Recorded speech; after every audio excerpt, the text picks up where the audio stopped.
अगर मैं आपसे कहूँ आज जिस जगह पर आप बैठे हो वह आज से 450 करोड़ साल पहले हजारों डिग्री के तापमान में उबल रही थी, या फिर कहूँ जो जगह लाखों सालों से बर्फ से ढकी हुई थी आप उसी जगह पर बैठे हैं, तो शायद आप मेरी बात पर विश्वास ना करें, पर ये बातें बिल्कुल सच हैं। इस वीडियो में आप पृथ्वी के 450 करोड़ साल के सफ़र के बारे में जानेंगे। जिस जगह आज हमारा सौरमंडल है उस जगह अनेकों प्रकार की धूल और बादल हुआ करते थे, और वैज्ञानिक का यह मानना है कि इस बादल से दूर एक तारा था।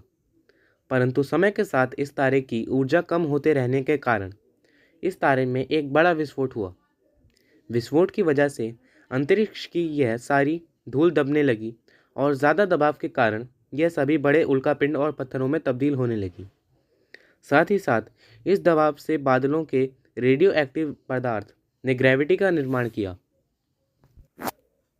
इसी ग्रेविटी के कारण बीच में हाइड्रोजन और हीलियम इकट्ठा होने लगी और ज़्यादा दबाव के कारण फिर एक विस्फोट हुआ, और इसी विस्फोट के कारण हमारे सूरज का निर्माण हुआ।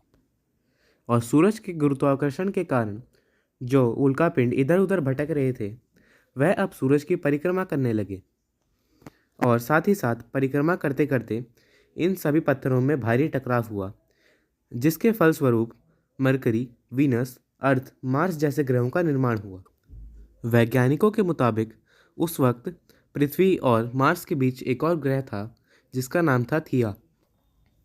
पृथ्वी पर ग्रेविटी होने के कारण जो एस्टेरॉयड पहले सूरज के चक्कर लगा रहे थे वह अब पृथ्वी का चक्कर लगाने लगे। समय के साथ साथ थिया पृथ्वी के करीब आने लगा और आकर पृथ्वी से टकरा गया। इस भयंकर टकराव के कारण पृथ्वी कण छोटे छोटे हिस्सों में पृथ्वी के चक्कर लगाने लगे। इन्हीं परिक्रमा करते पत्थरों में टकराव होने लगे और इसी से चांद का निर्माण हुआ। उस समय पृथ्वी पर बस एक ही समुद्र था, जो था 1900 डिग्री सेल्सियस तापमान में उबलते हुए लावा का। वक्त के साथ साथ पृथ्वी धीरे धीरे ठंडी होने लगी थी।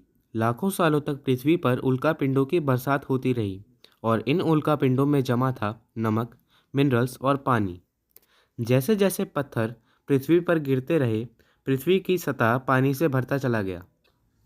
वैज्ञानिकों के मुताबिक यही वह समय था जब पानी से निकलते ज्वालामुखियों से सूक्ष्म जीवों का निर्माण होने लगा। लाखों सालों बाद एक ऐसा समय आया जब पृथ्वी की पूरी सतह पानी से ढक चुकी थी।